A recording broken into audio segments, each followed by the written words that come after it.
Before we get started, I'd like to cover a couple of quick housekeeping items.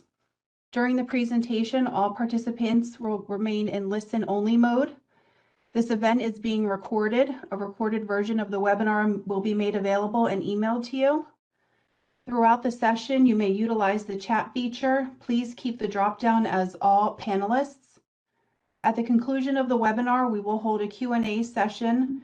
We encourage you to submit written questions at any time using the chat feature at the bottom right of your screen.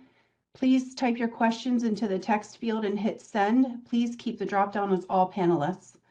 We will be posting a couple of poll questions throughout the webinar. Be sure to hit submit in the bottom right corner once you've made your selection. Following today's presentation, we will provide the deck and any supporting documents mentioned. On today's webinar, we will start by introducing our speakers. Dennis Palmer, Director of Customer Experience at HITRUST.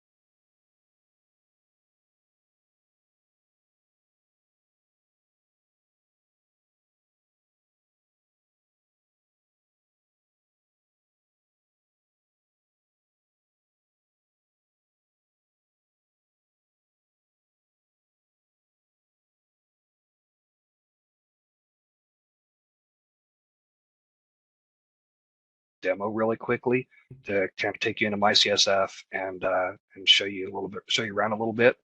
Then we're going to go into assessment planning, the assessor selection and scoping, and me and Ryan are going to tag team these as we go through these. So you'll hear us switch back and forth. And then we're going to go into readiness and remediation. If you're looking for a validated or a certification as part of your work, and then finally we'll close it out with helpful resources. All right. And give me just a second here. And I'm going to run through this really quickly, just to have the slide. What I'm going to be taking you through is the MyCSF. So most of you who were invited to this call are new customers or returning customers to the MyCSF platform. This is the platform that's designed to take the CSF and make it very easily usable, manipulate the controls, the wording, take documentation, do scoring, commenting. And at some point, if you're looking to get certified, it's an easy way to do that.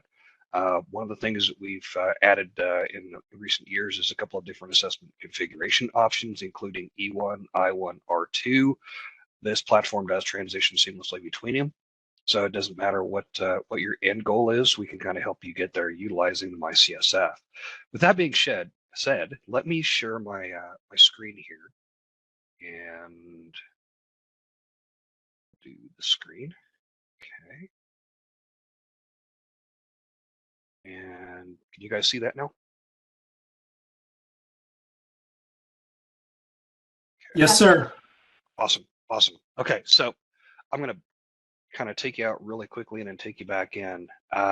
So when you first get your credentials and authenticate in, you'll come into the landing page after you authenticate, and then you'll have a couple of application tiles here. The administrators should have access to MyCSF, and it's grayed out on this panel. You'll see an administration button up here to manage your additional users as you need to. Okay. When you start working in MyCSF, 90% of your work is going to be done here in this primary assessment area. And so what you'll see is this will be blank for you guys, and you'll see this create assessment button. And I'm just going to run you through really quickly on how that works. It's really easy to build one of these out. So let's go ahead and do that. So let's hit create assessment, and we'll give it a name. Okay. Then what you'll want to do is, if you've already chosen an external assessor to work with, if certification is one of your goals, what you want to do is hit your external assessor. You'll see here we have a list of kind of sample external assessors. But if you're working with an external assessor already, feel free to add them in. And then what will happen is you'll see these panels down here, and this people is actually your subscribers. Okay, so all of the persons under your account will have permissions in here. If you highlight any of these little blue areas, it will show what each of these roles is designed to do. As the subscription administrator, you already have access to all of these. If you have another person who is not administrator but a standard user, what you can do is you can actually assign them permissions here in that object as you build it out, and that will share that object with them. Okay. Next page Next page you're going to see is the build options. And so what you're going to see here is a couple of different presets. And these are designed for folks who already know, for example, if they're looking at an E1 readiness assessment, okay, your cybersecurity essentials. You come in here, you hit the button, and it automatically populates these out. And the only thing you need to do is just choose your version that you want to do. We typically recommend utilizing the newest version of this to give you the longest life cycle on it. But any of these are active versions to be built. Okay, so all you do is select your version and then come down in here and you hit save and continue. As you go through this, you'll see a number of different fields that you'll need to fill out. And then what'll happen is after you get all that stuff filled out, you'll end up with something like this. Okay, so this is a E1 readiness assessment that I've built out. Okay, to utilize this, very easy to do. You come in here, you'll see the 19 assessment domains, and this is where your questions, the assessment questionnaire, this is where those requirement statements live. Okay, to score one of these, very easy. Pop in here under portable media. You can do these in order or at any which way you want to do them. Come in, you'll see this is the requirement statement. Okay, so the organization restricts the use of writable removable media and personally owned removable media. There's two items here that I want to kind of highlight really quickly. So if you're utilizing inheritance,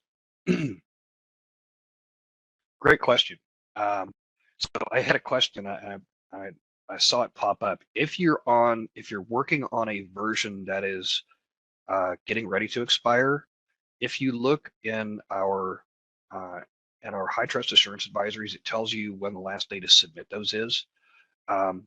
The advantage you have utilizing MyCSF is that you can just update to the newer version if you haven't submitted it yet, and any of your existing work will stay, and it will just update with any of the new requirements or changed requirements.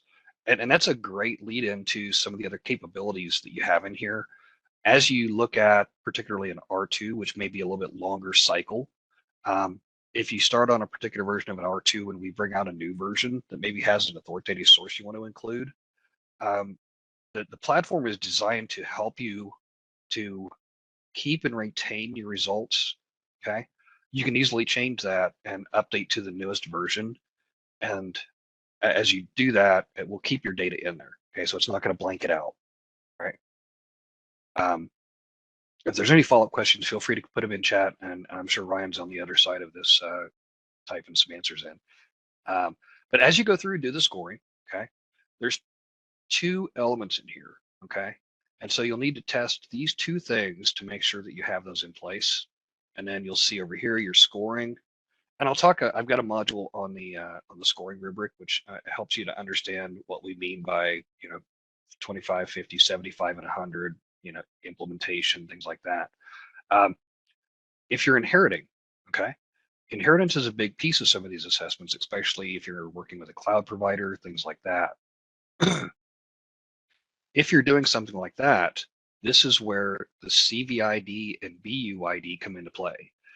These, what you'll want to do is reference these in the provider tailored shared responsibility matrix. And that will show you whether you can inherit that requirement and leverage the work of your certified provider. It's actually really easy to do. You come in here, and I've built this one out already, but I'll kind of take you through the process. You come in here, you hit inheritance, you select an external provider, and then you'll see here I've chosen Huli as my cloud provider. And in this instance, I did a split. So I have a data center and Huli is also providing some of my cloud services. So in this case, I split it 50-50. I can also do a full 100% inheritance.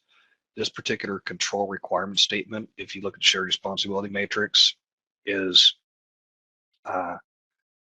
you can inherit fully or partially on this one, depending on your need and your configuration. Okay. As you do some of these things, you may want to add some supporting documentation. So, for example, think of utilizing like an R2 assessment where you need to include documentation sets. The platform itself, it's very easy to do these. You'll come in here, you'll open up the requirement, and you'll see here the linked documents. Okay, what that allows you to do is go in, add documentation to your assessment. Okay. And then, like, for example, if I wanted to look at all of my implementation documentation, okay, I'm in domain 1, I hit add, I hit implement it, I hit save, and now anyone who has access to this control requirement, including your external assessors, can go in, look at the linked documentation, and even read it. Okay. There's viewers built in, they can go in, and it saves passing files back and forth over insecure methods like email or something like that. Okay. The other thing this module allows you to do is on something like this, see where you have and in this case it's incomplete, but it's also going to be deficient because these scores aren't high enough to support a fully implemented control. So in this case, what I did is I built out a corrective action plan. Okay. Your corrective action plans are the fix-it program inside of your assessments. Okay, they allow you to document how you're going to make those corrections and updates, right?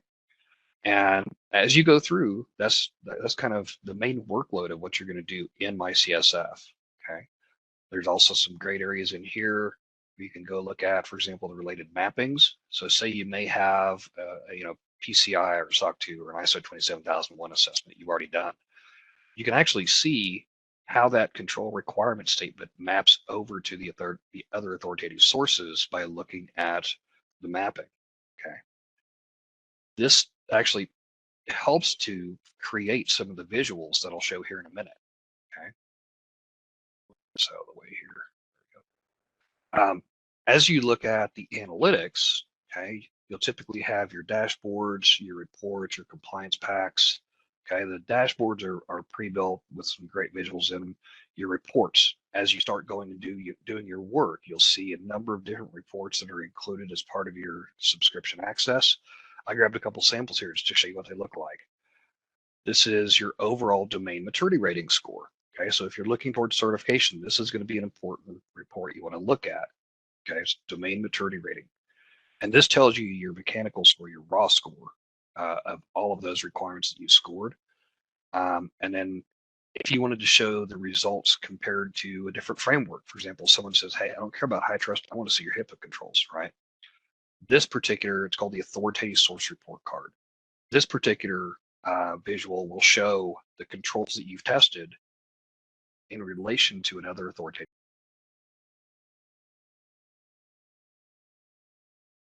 And build these out. Okay. So I know that's really quick, but I did want to get back to the slide deck a little bit and kind of take us back into the rest of the presentation. And is everyone seeing the slide deck again? Got it. Okay, thanks, Ryan. Yes. Okay, so what I did, I just kind of showed you a couple of those things that we had graphics for in the MyCSF familiarization. Okay. If you have any questions on these, probably the person you got the invite from or notified of this from is what's called a customer success manager. I think most of them are on the call today with us. As part of your onboarding, you'll also be assigned a customer success manager. We highly encourage you guys to contact them, work with them so that they can help you work through these early parts and even through the middle and end parts, right? As you go through and progress and mature your programs.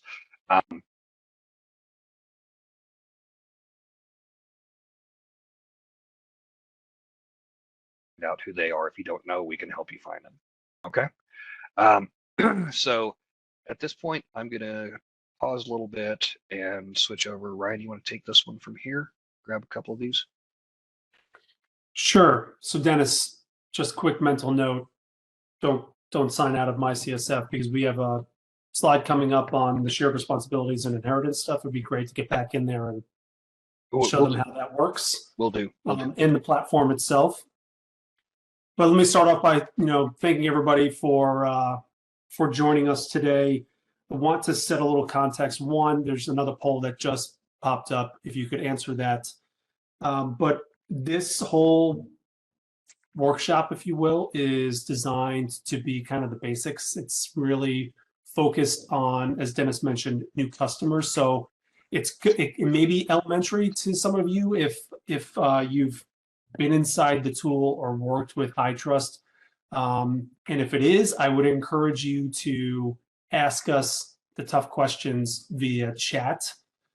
Do not wait until the end. Ask them in real time as it relates to the content that we're currently talking about.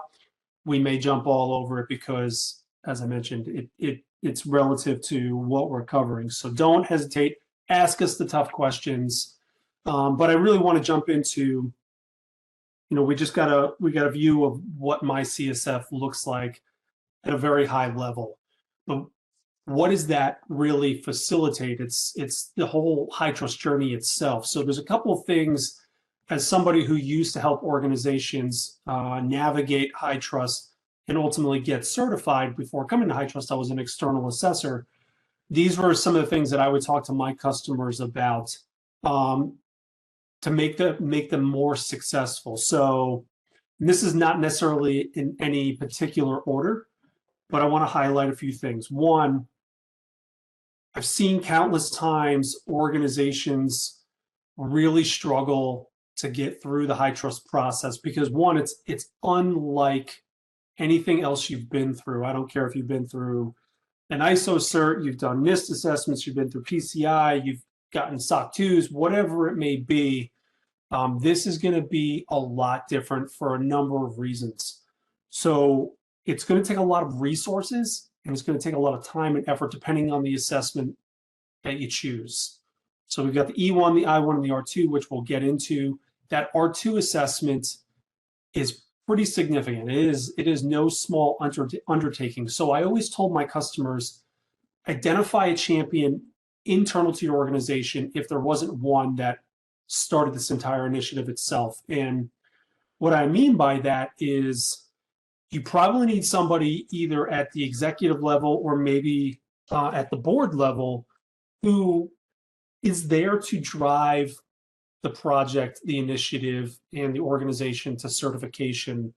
And they have to be able to do a couple of different things. One, they have to be able to influence.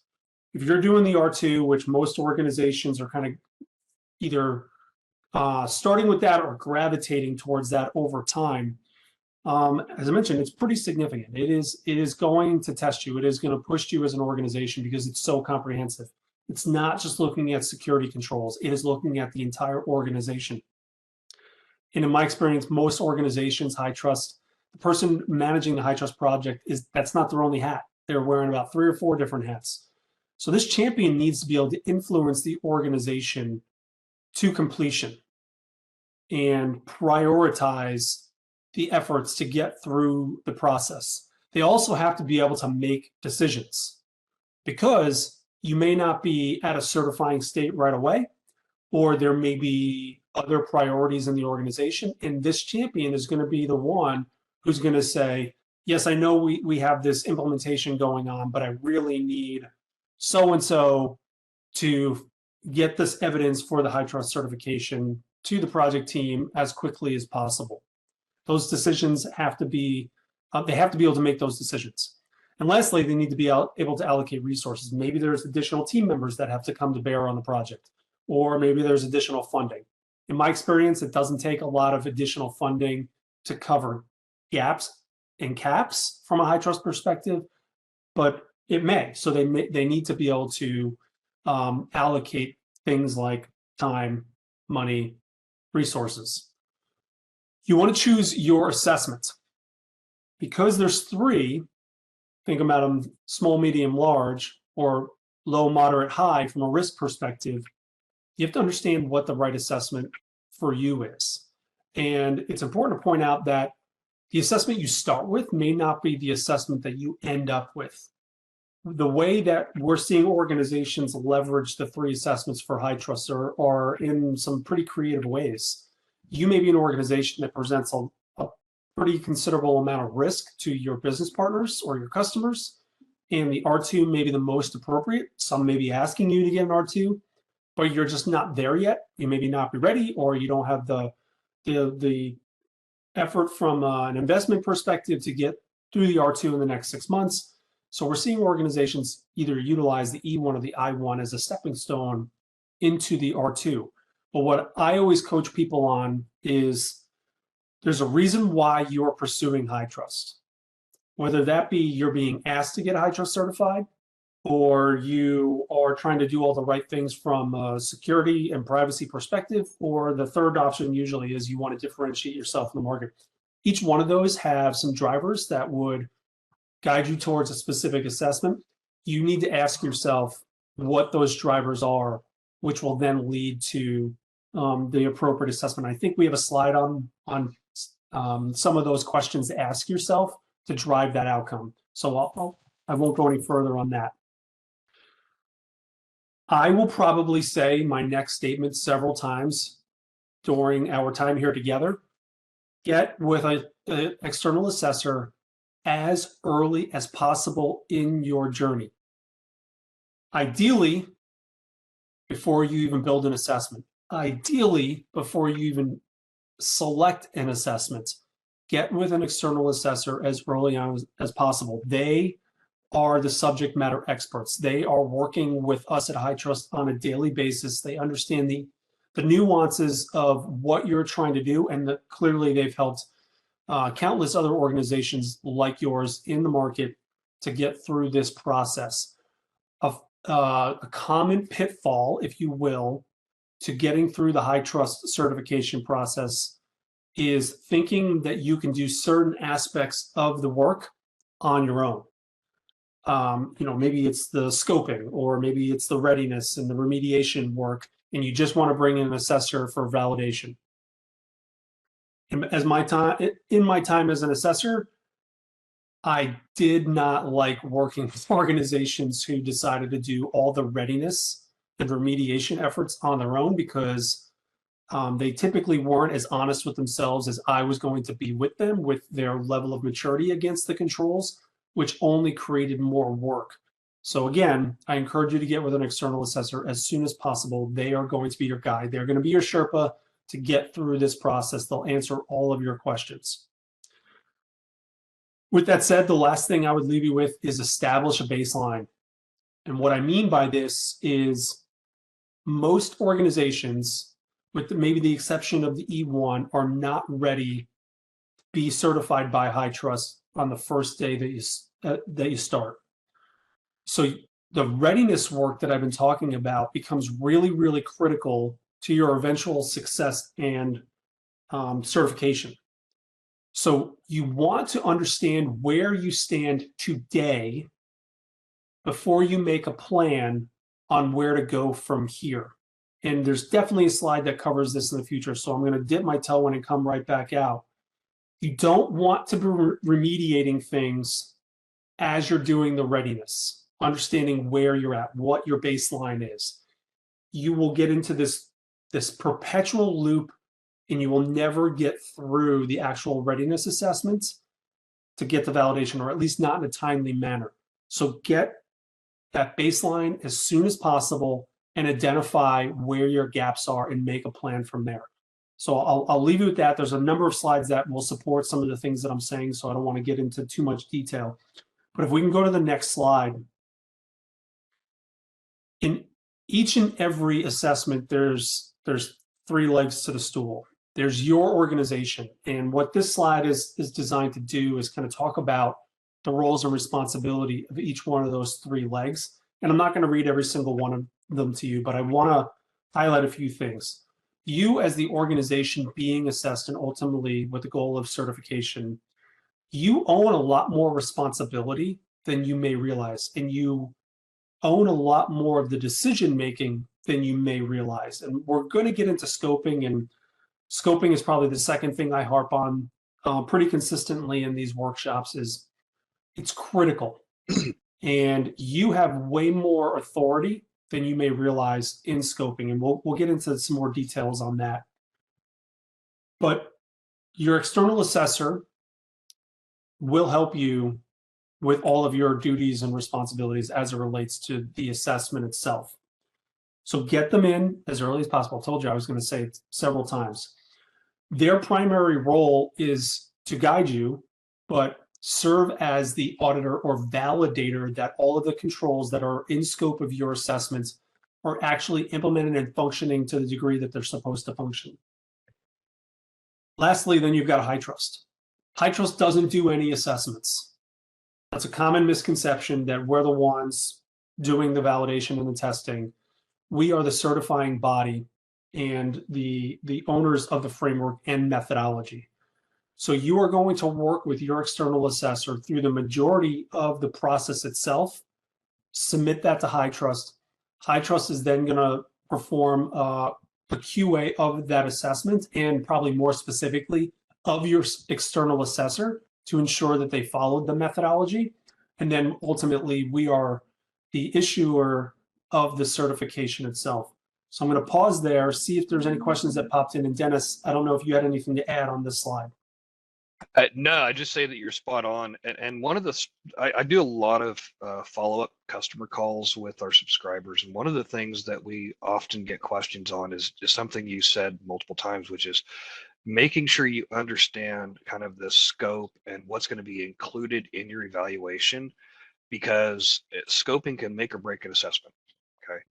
And so there's two elements to it. We'll talk to a little bit about more when we look at configuring, but there's the scope of the assessment and the certification, and then there's the tailoring if you're looking at the R2 assessment. And both of those can have a significant impact on your ability to get certified and the time and in some cases money it takes to get certified. And so, like Ryan said, make sure that you work with an assessor. If you have any questions on these, they do these all the time. I have recurring calls with probably a dozen or better assessors every week of just quick questions, you know, conversations about, I have a customer who's looking to do this. And honestly, the customers are more than welcome to talk to us, but the assessors know the right questions to ask me to help get the customers moving forward. And that's where that real experience comes in. That's where Ryan brings a lot of value to this team, because he was on the other side of that table working with you guys, and he knows what questions to bring forward and things like that. He put a lot of the assessor piece together for us. But yeah, he's spot on. Make sure we get to scoping, tailoring, and kind of the end goal. And it may not be an end goal, but an intermediate goal. Make sure we get those defined well. Okay. Dennis, we did have one question pop in that I think is topical. So, okay. Sorry. Question is, what if an external assessor you hired was not competent to successfully assist with the E1 certification? Are assessors tested? So I'll jump in, and Dennis, feel free to add any commentary. So the first question is difficult to answer, because understanding what made them not competent matters in the sense of how they assisted you. So all assessors are created equal in the onboarding, training, education, and standards in which they are required to perform these assessments in. They are not all equal in their level of experience. So there are some assessors who are newer, and maybe they haven't done as many E1s or I1s or R2s. These are important questions to ask, and one of the things that we'll talk about in a future slide when considering who you want to work with. As far as the second question goes, are assessors tested? A couple of thoughts there. One, HITRUST has removed external assessors from the external assessor program because they either were not meeting the quality standards, or they were not meeting the ethical standards that we expect of assessors in the community. I can't say that it's super common, but it's definitely happened on more than one occasion where they were removed. With that said, when HITRUST does its QA, when we're looking at each and every assessment that is submitted to us for certification, we are actually doing less work verifying that you as the assessed entity have your controls in place and they are functioning, and more that the external assessor did their job. So if you look at the external assessor as the checker, they're the ones checking to make sure that the controls are in place and implemented. The HITRUST QA process, we are checking the checkers for the most part. That, you know, indirectly we look at the controls and whether the evidence meets the criteria and things of that nature, but we're really making sure the assessor followed the assurance program and the assurance methodology and the scoring standards. And then we actually have a second group from our quality team who checks the QA team. So we have checkers that check the checkers of the checkers. So we are looking at it in multiple instances.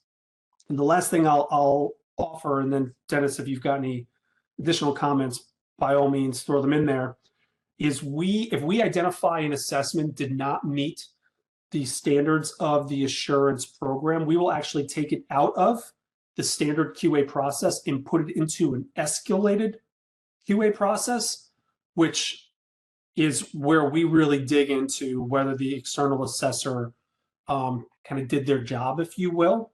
It's more about the assessor's role in that assessment and less about the actual assessed entity and whether the controls are operating. So a couple of checks there, a couple of safeguards, if you will, to root out underperforming assessors. But yeah, Dennis, anything to add based on those questions? A couple of things I'll throw in, and I've been on the assurance side and reviewing a lot of these deliverables since 14. So I've seen, like Ryan said, I've seen really high quality things. I've seen things that just kind of scrape by, and we had conversations about improving their work. And it's one of the things, like Ryan mentioned, we have actually a recurring meeting where we look at those assessors' work, the work product that they deliver to us, and we put it under a fine-tooth comb. And in some cases, we find that they didn't fully support the process sufficiently. And so what we'll do is we'll go back to the assessors and we'll say, look, we looked at the evidence provided and we are failing to see how you got to this result, this conclusion, this validation of the work based on what you have in place. We feel we need some additional clarification on what you saw. And so they take additional samples, they will review the work product, they'll bring, in some cases, the organization, the assessor organization's leadership in. And obviously we do it as quickly as possible because we don't want this to affect the end customer, right? So we work through these, and there's actually, if you look in the MyCSF as you do a validated assessment, we have the Kanban board, so that you guys, the end customer, can see who is responsible for each of these different pieces of review work. And so if something is caught up, we obviously have timers in place, and we'll go back and say, hey guys, it's been 6 days since we sent these tasks over to you for additional documentation, what's going on. The other thing that I would the question itself said relates to assisting with getting ready for a certification. And so what I want to clarify is we do have organizations that provide consulting services in addition to the HITRUST validation services. Okay, and so part of Ryan's when we dig into evaluating the assistance you're going to get from a validation, in some cases readiness perspective, you should always be working with someone who is a HITRUST authorized, either a readiness partner is what we call them, or an external assessor organization, because those folks have been through our course. They've had a minimum of 5 certified CSF practitioners that are trained. We actually have the new, he's been doing it for 6 years. We have the actual trainer is on the webinar with us today, who teaches our certified CSF practitioner course. Actually, I think both of them are on today. We got Jared and Rusty on. Anyway, they're going to be helping us with this going forward, and so they actually teach the class that the organizations have to go through, and we do keep them to a very high standard. And we've had to remove a couple of them after a process of reviewing their work and realizing that they weren't meeting the quality that we were looking for in the work product that's delivered to us, whether it be from they maybe didn't do sufficient sampling in some cases, or just whatever that looks like. But yeah, we do hold them to a standard by far, and we've had to remove a couple of them. There's currently, I think, around 110 organizations that are either readiness partners or external assessors. And one of the other things you'll see is we have protections in place to ensure that if the organization is assisting you with the readiness work, that they have protections in place to where it's not what I call a self-licking lollipop, where the same person who is designing and implementing the control is doing the validation and testing. Okay, so we make sure that there's independence so that when that evidence is presented to us as part of a validated assessment, that it meets the requirements, the strength requirements. Okay. Yeah, the only thing I would add Great before we question, jump, so. yeah, it's a great question.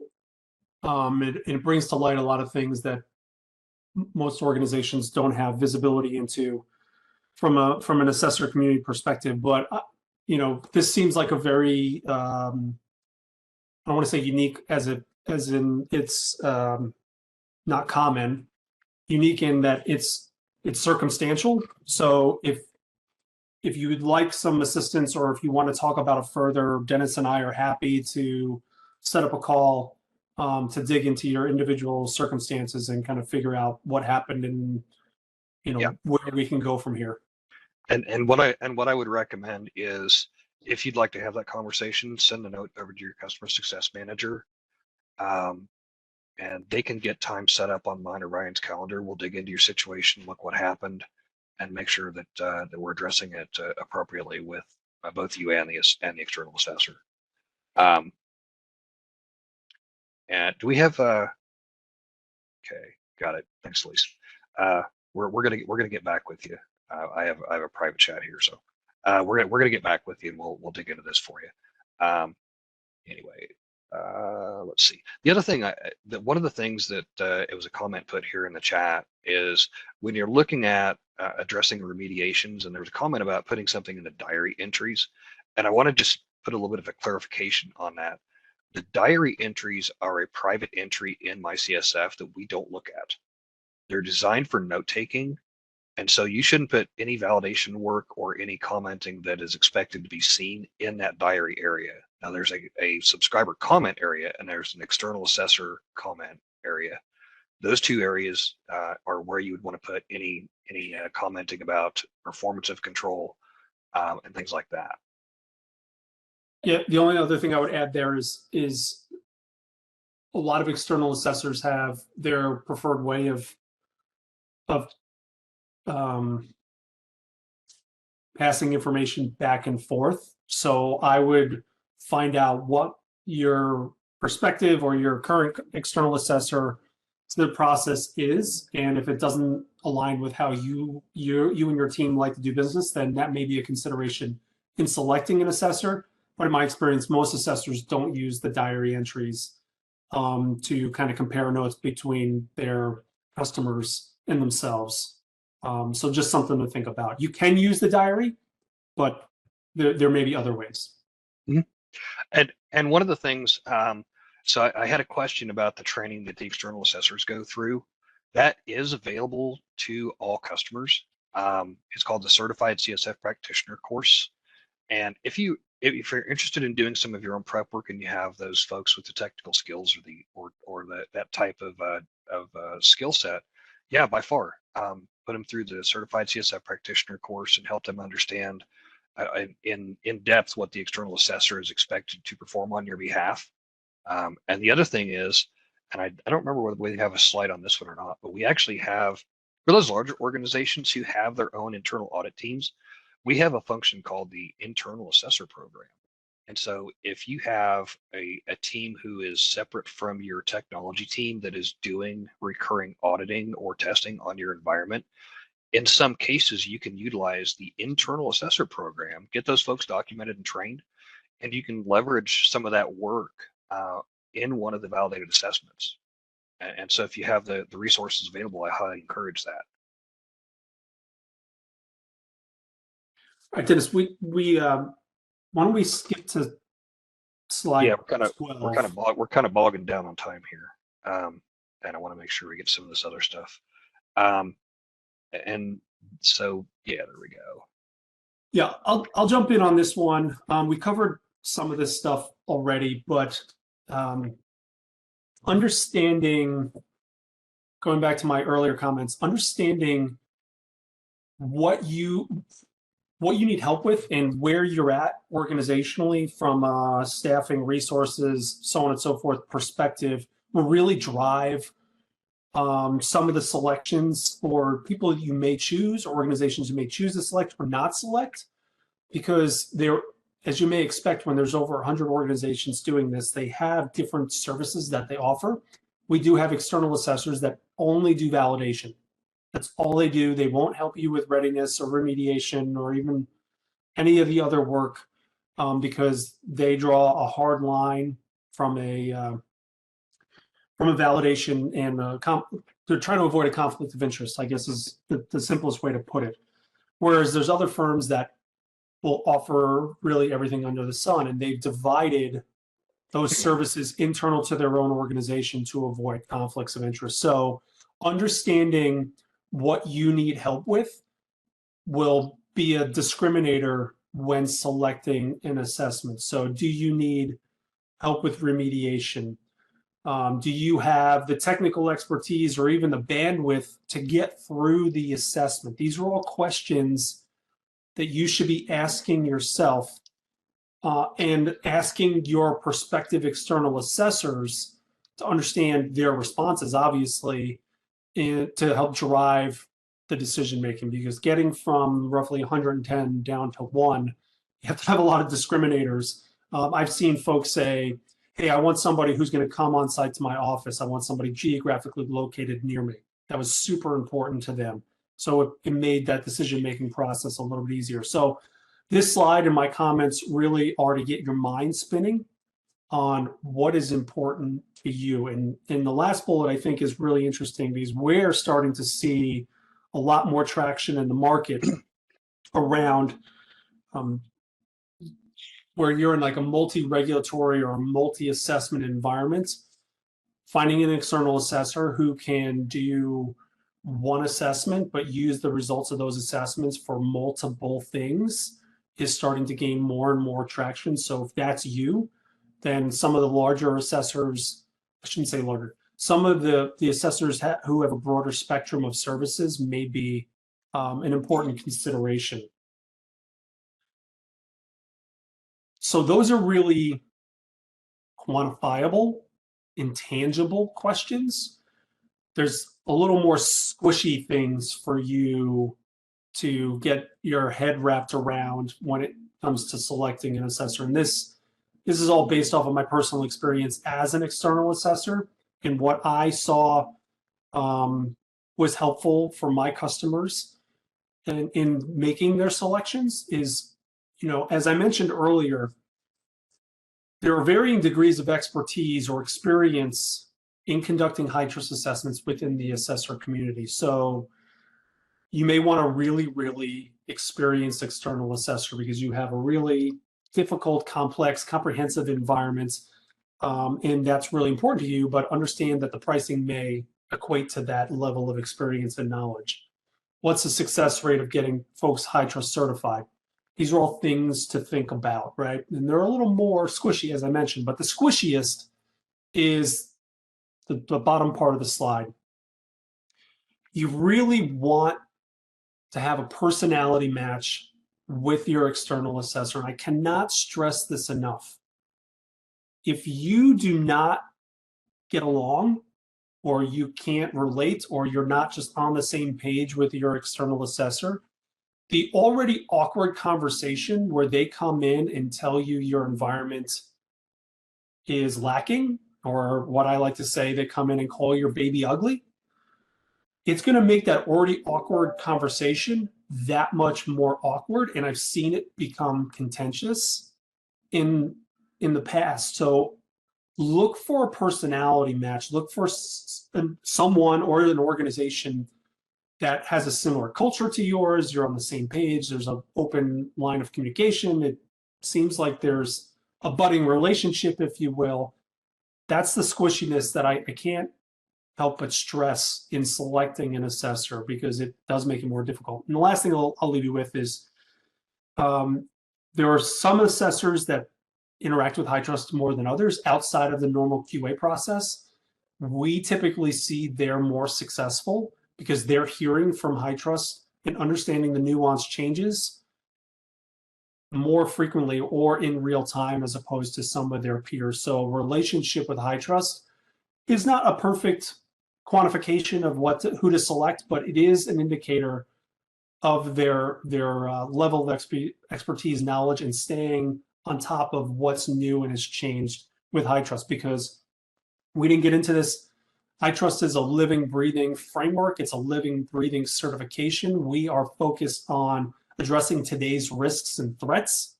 Those are ever changing and dynamic. So we're changing things pretty consistently to stay relevant. The assessors who are working with us and talking to us daily typically are on top of those things more.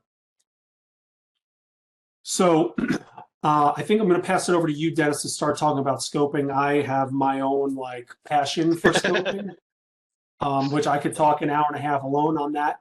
So I'm going to pass it to Dennis, who will not be as verbose. Yep. All right. Thanks, Ryan. So when we look at assessment scoping, really what we're looking at is as coming to HITRUST and looking at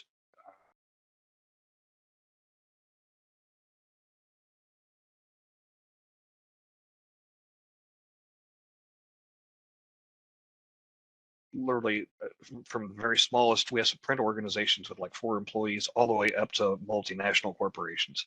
And so that can look different for different types of organizations. What we want to look at is when you're talking about the scope of a HITRUST assessment, really what we're looking at is what systems, what environment, where is the data flowing, the protected data. Now, for some people that may be PHI, EPHI. For some people that may be, you know, corporate confidential. For some, they may have credit cards. They may have PCI data, right? But what we're looking at is what is where's the processing taking place? What is the technology? What does the infrastructure look like? And the organizational support elements that are going to be reviewed as part of this assessment. And in some cases, you may want to split your environment where you have a need for a higher assurance control set and a more, think like a regulatory environment where you're doing business in like New York or California.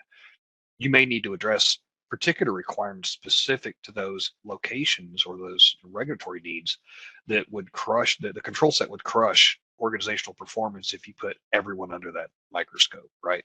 So when we look at scoping, we're looking at what do you need to show assurances over, and what is the appropriate, and I don't want to say smallest, but what is the appropriate size of scope through your environment that you can attest to and get the best value out of your work, okay?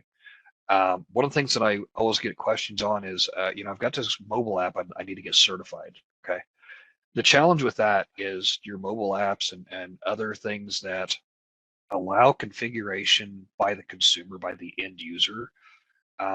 We're not able to put an attestation over those control sets because the customer can change those controls. So what we're looking at is the organization needs to have ownership of that environment. And by ownership, I mean the ability to affect change, to attest to the control set. Now, in some cases, it may be performed by somebody else under your direction, right? And I know you're thinking, I can't tell Amazon how to do something, but they're providing that environment based on a configuration that you have agreed to. You know that they're going to be performing controls on your behalf. And so in essence, you're stating that the environment that you're putting the data in is configured a particular way, okay? But we can't certify facilities. Like if you have brick and mortar type facilities, we can't certify the building, right? Now I can certify any of the entry control systems. I can certify the ICDS, the SCADA, things like that, where there's technology and there's data flow. But the actual building wouldn't be certified. It has to be installed and configured. And if you look in, and I've got a link, by the way, it's on the very last slide. If you look in our assessment handbook, there's actually a couple of sections. I think 11.3 covers scoping, or maybe 8.11. It's one of those two. Anyway, look in our assessment handbook. There's a link at the bottom of this slide deck that talks about scoping and the things that should be included from a primary and a secondary scope set. Okay. And then Ryan said I was going to be fast. Sorry, Ryan. I made a liar out of you. But it's an important topic. So just understand it's not a one and done. It's really not. Feel free to look at your scope and in some cases make that choice to either include more or include less in your scope and your tailoring. Okay. Yeah, you hit the nail on the head, Dennis. And if we can go to the next slide, this is again Ryan's opinion on the scoping world. The only thing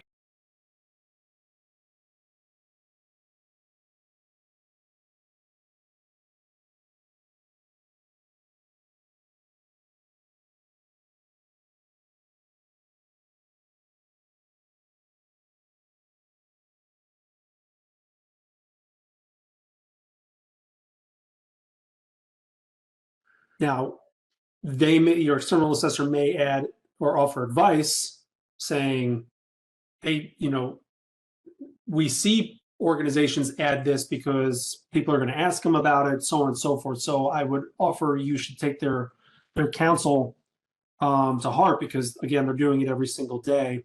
But you get to define your scope. So just understand that if you don't put something in scope, it is not going to be certified through the lens of HITRUST. If you do put it in scope and you put 10 other things in scope, it's going to take your assessment and multiply it by 10. So understand the parameters or the impacts, the second and third order effects of either adding things to scope or omitting things from scope. And again, I could talk about this for hours. So if anybody has like very specific scoping questions, feel free to reach out to Dennis and I, and we'll nerd out with you on what makes the most sense. So Dennis, Ryan, again, we had a question I want to put out, and the question is, does HITRUST certify web deployed applications through a cloud provider? Well, we get this one quite a bit, and so yes, we do have organizations that have done that. Like Ryan said, we'll talk through and kind of geek out a little bit on what the boundaries of the certification look like and what you need to be evaluating as part of that. And also the assessor organizations have a lot of experience with this. We do quite a few of these. So yes, we can make that work for you. Okay, Dennis, I'm thinking we skip over tailoring and understanding the focus areas that folks wanted to talk about and get into shared responsibilities, and then talk about scoring a bit. Okay. Yeah. So let's. Did you want to take SRM, or you want me to?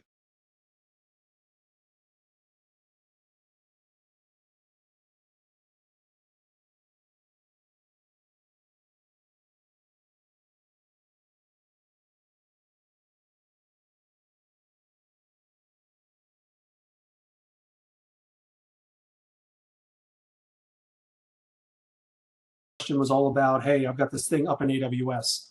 Well, HITRUST doesn't believe you can ignore the environment in which your application is sitting. Nor is it easy for you to go to AWS and say, hey, let me have my auditor come in and test your environment, or give me access to all of your security controls and the gaps and blah, blah, blah, blah. So we built this entire program where the large cloud providers are all HITRUST certified. GCP, Azure, AWS, Rackspace, Oracle, you name it. There's probably about 30 organizations that are all HITRUST certified now. And instead of you having to go knock on AWS's door and say, pretty please, can I test your environment? You can use MyCSF and virtually knock on their door and request the results of their HITRUST certification to be brought into your assessment.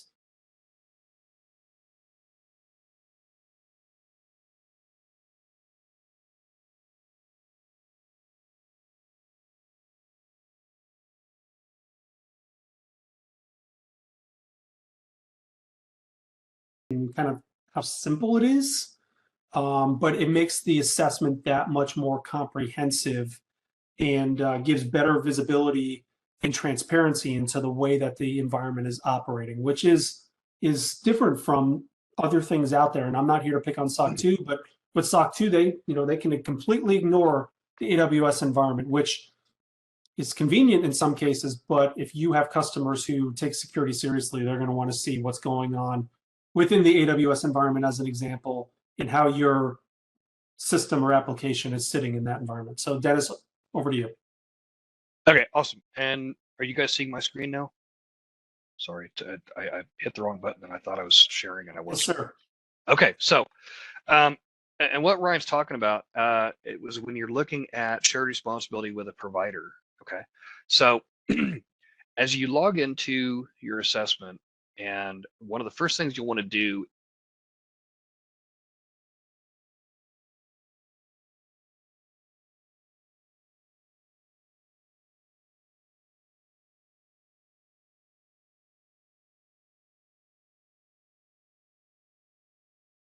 you'll see over here, and I don't have all of them loaded, this is just the demo side, but what you'll see here is the shared responsibility matrix. And for example, I'm going to pick on AWS here. This is the AWS tailored shared responsibility matrix. What this represents is the provider works with HITRUST. We actually have individuals here on staff. Their whole job is working with the providers and making sure their shared responsibility matrices are updated and accurate and represent what you as a customer can inherit from that provider. And it's done for every certification. And as we update, like for example, this, I need to get the newer version in here. We're actually on version 1.4. But this shared responsibility matrix, what that does is it lists every control requirement statement that has a VUID, and I'll show you what that means here in a sec. It shows every requirement statement that was evaluated and validated as part of their certification. Okay. It's filterable by VUID. It's filterable by versioning. So if you're on a version 9, or if you're on a like I1 from version 11, that SRM has a list of all the requirements that you can possibly inherit, and then some that you can't. So what I recommend is build your assessment out, and then the next step, look at the SRM and see what is possible to be inherited. Okay. From a procedure perspective, and Ryan, keep me in line with what you want to show here. From a procedure perspective, that's where you would see something like this, where you're going to go in and you would want to make sure, and I kind of skipped this in the beginning. When you do your scoping, okay, you'll see here the platforms and systems. If you have a third-party provider, okay, what you can do is you can actually indicate that you're utilizing an outsourced service rather, for this particular function. You go in, you add the provider in, and then that becomes part of your scope document, your scope information. Okay. And then for each one of these requirement statements, and I'll show you an easy way to pull these things out, but for each of your requirement statements, okay, this is where we go back to, this is called the cross version identifier. Okay. And this is the baseline unique identifier. And so each one of these tags very specifically to this text, what this ask, okay? And in some cases, the BUID may change, but the ask is exactly the same. And so how we help you guys is we take this CVID and tie this to the ask. And what that means is we may ask this in a different way, but we're asking for the same information. We're asking for the same control requirement. Okay. And thank you for those of you who have to drop at the top of the hour. The recording in the session will be available later on. So check your inbox here probably by mid next week. But as you go through and do these, the ask may appear a little bit different, but this CVID will go on the backside and look in the MyCSF database and say, hey, is this requirement identified some other way, right? And if so, can we pull that based on the CVID into your assessment, okay? And if you go here, right, and I had a visual in the deck. Okay, if you go here to MyCSF help, by the way, this is a public website. There's actually calculators in here. So you can actually look at an inheritance calculator and build this out with your provider scoring and with your scoring to see what the final score would be. And also in some cases, maybe your provider, you know that they're doing this and you may not have it in place. What is that effect going to be on your assessment? and this is tailorable to both the E1, I1, and the R2 assessments. Okay, but all those resources are available here, are either in MyCSF or as part of the help function. Okay. Ryan, was there another piece you want me to highlight in here? No, I think we're good, Dennis. That was helpful. Awesome. I see people starting to drop off, even though I think we have the schedule for another 15 minutes. They probably got other meetings to run to. So what I'm thinking is, why don't we jump into really quickly the scoring rubric, mostly from a visual perspective, and then we can get into the kind of the art and science of scoring, going back to planning the assessment. Okay. Give me just a second here. Let me get up to slides. And so when you look at the scoring rubric, when you look at the scoring rubric, there's two axes that you need to look at. Okay. And so what we're looking at is for each of the different scoring rubrics. So we have one for policy, for procedure, for implementation, for measured, and for managed. Okay. And you see here, particularly on the policy, there's 3 tiers, which is your policy strength, right? And so you have no policy, you have a documented policy, and then you have a formal written policy that includes the elements. Okay. So your first look is going to be here to see whether you have something written down, right? Is it verbal? Is it maybe an email or something? Or is it an actual written document? And then the next piece, and I'm doing these very quickly, so this is kind of high level. I've got more explanation in the full slide deck.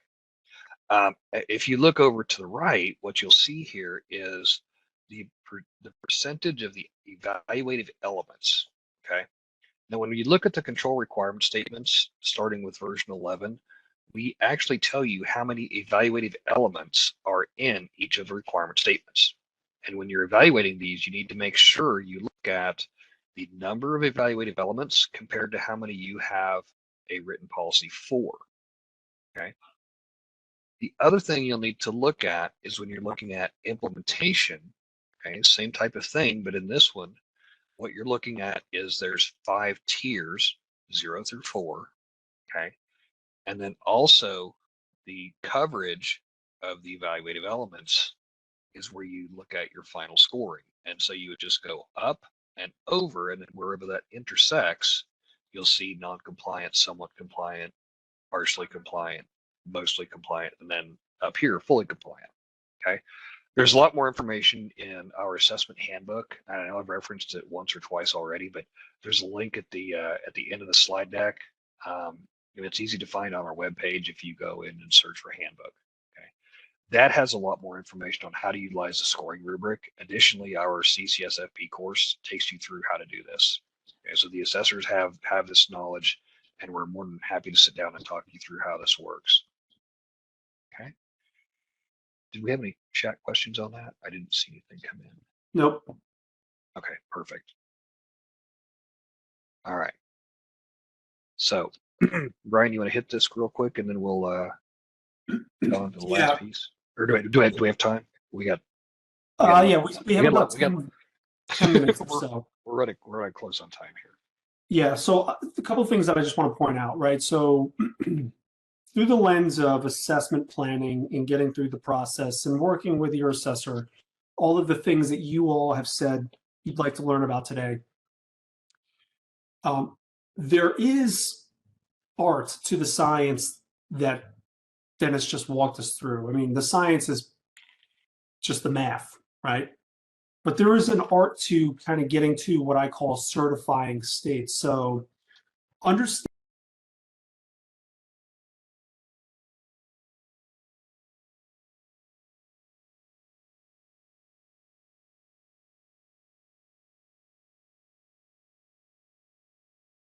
role in your assessment. So you don't have to score perfectly across the board in order to get to a certifying state. And, you know, that may trigger some security folks' minds about like, well, how can you certify without, you know, perfect, you know, compliance, if you will. but that's a conversation for another day. I would offer that understanding the baseline that I talked to you all about earlier will drive decision making from a scoring perspective and ultimately a remediation and a certification perspective, in that you may find that you have 50 gaps. Well, you don't need to close all 50 gaps. Using the math equation that Dennis kind of just outlined with the scoring rubric, you may find out that if you fix 5 things as opposed to 50, you can close enough gaps and reduce enough risk to get to a certifying state. So that's why I said don't remediate things as you identify them in the readiness work, because you may close things that, yes, you want to close them just to be a good steward of security, but to get through the process, you may not need to close them. So find the things that you absolutely need to close and address to reduce the overall risk, but also to get to a certifying state. So as an example, with the R2, that's the easiest one to kind of go over. The implemented maturity level is 40% of the grade, whereas policy and procedure are 10 and 15%.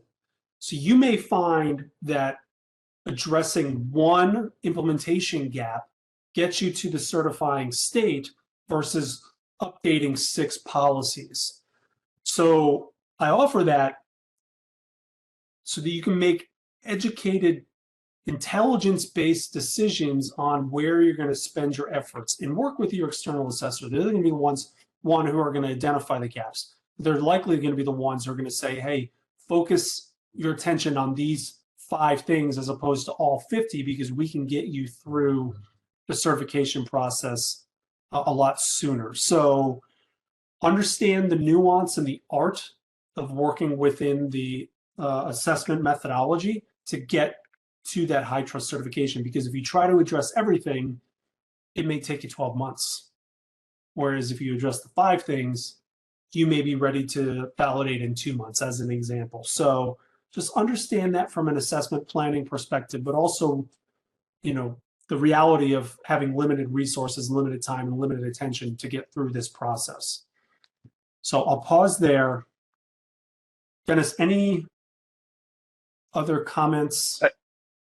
I would just amplify what you said, which is when you're looking at the scoring, particularly on an R2 where you have policy, procedure, implementation, things like that, and you actually highlighted it on your bottom line, is think about what's going to get you the best value for your return and still get you to that certified state. In some cases, the technology purchase may be cost prohibitive, and in some cases time prohibitive. You may not have time to get that technology turned on and in place in time to get your certification. But if you're able to update your policies and procedures in a quicker manner and still get to the certification threshold with maybe a corrective action plan against it, you're still getting the certification earlier, and then that gives you a runway to go back and make those technology changes. And one of the things that I want to stress, there's a ton of analytics in this MyCSF platform. Okay, and I don't like going straight back to a technology, but it really can help you make those data and information-based decisions on what you move forward with, because it can help you to understand scoring changes. And Ryan talks about the nuance of scoring. The way MyCSF is configured, you can actually run some of these analytics, go in, change your before validation, go in as part of your prep work, change the scores and see what those updated scores look like. Not all of us can do that math in our heads. It's a complicated formula. The platform does it for you, and you can see real time with just a few clicks what that updated score will look like, and will it be worth the lift. Okay. And so it's all about, kind of managing what you have in place and presenting it in the best possible light, so that when you're looking at the validation, that you get to the result you want. Okay. The last thing I'll add on this this topic is, you may be wondering, well, I got certified. I have all these gaps. What then? So the way that the HITRUST methodology works is you'll have to write a corrective action plan for those. And I'm happy to report that 92% of all corrective action plans are addressed and closed by the interim assessment. Now, this is clearly for the R2. But we tell folks you still need to fix all of these things that you identified as a gap during your assessment. So we're not ignoring those things. It's not that we don't care. All right. running short on time. Why don't we jump to who to contact for questions and see if there's any questions that pop up in the meantime. Okay. So what you're going to see here, this is, so each one of you who has a subscription or a one of the E1I1 bundle programs, what you'll see is each of you have a dedicated customer success manager. And Ryan and myself, I work with this team every day, but these are the folks who are assigned to help you and kind of work with you as you go through your journey in HITRUST, all the way from the very beginning. So they turns over from our senior product specialist, and as soon as that subscription is active or the access is active, then you'll transition to a customer success manager based on region. These folks are in the platform almost every day. They know kind of a lot of the very typical questions, things like that. They're quite technical. We do training on a recurring basis, and these folks are really up to speed both on the process, MyCSF, and things that are kind of on the periphery. You don't know who to ask. Come to your HITRUST customer success manager, and we can help kind of guide you along the way. Okay, things like how do I get someone else added to my account? How do I I need to get this thing called a rapid recert. How do I do that? These are the folks who are in your corner to help you out. We have Becky Allen, Chris Ward, Destiny Floyd, Kayla Coonrod, Margaret Montecolumbi, Paul Johnson, and Stephen DeStacy. And if you're running into more of a technical issue, feel free to go directly to the customer support. We do have technicians on a 10x5 basis through the week. Additionally, we have after hours, so you can add in either via phone or chat directly out of MyCSF or via email.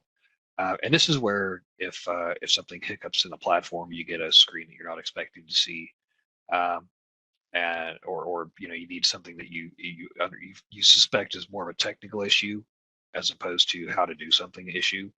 But those the folks on at customer support are also very well read onto this process, so they can answer a wide variety of questions.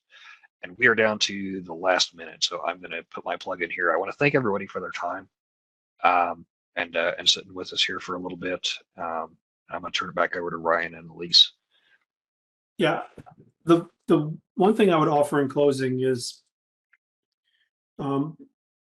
most people, in my opinion, don't realize that HITRUST wants to be a part of the solution.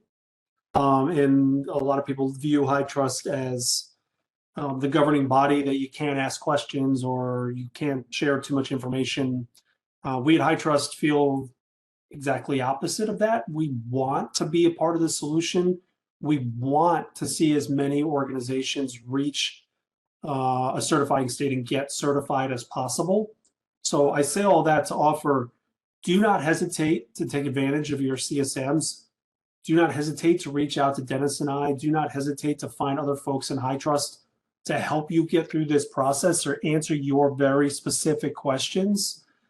We want to talk to you. We want to have these conversations with you because we are committed to increasing the security posture of our customers, and it's a lot easier to do that proactively versus reactively. So I guess I'll repeat myself. Don't feel like you can't reach out to us. Don't feel like you can't share information or challenges that you're having getting through the process or understanding what the process is, because we are here as a resource to your success. So with that, Elise, I'll turn it back over to you. Dennis, as always, a pleasure. Thank you, sir. Definitely pleasure to be with you on this call. Always appreciate your guidance and input. Right now, All we right, can so- open it up to questions. Did anybody have any additional questions they'd like to put in the chat?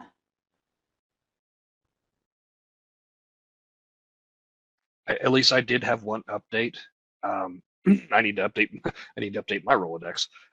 We are actually 7 a.m. to 7 p.m. Central Time for our customer support. So any of those MyCSF subscribers or users, it is 7 a.m. to 7 p.m. currently. So thanks for the bump on that. Okay, looks like someone's would like to connect with Ryan at some point. Yeah, and you can go through. Yeah, right. You captured that one. Yep, I got it. Awesome. Okay. I don't see any additional questions, so this brings us to the conclusion of our webinar. As a reminder, we will be following up with the presentation deck and webinar recording. Please send any additional questions to your designated customer success manager. Thank you all for attending and have a great rest of your day.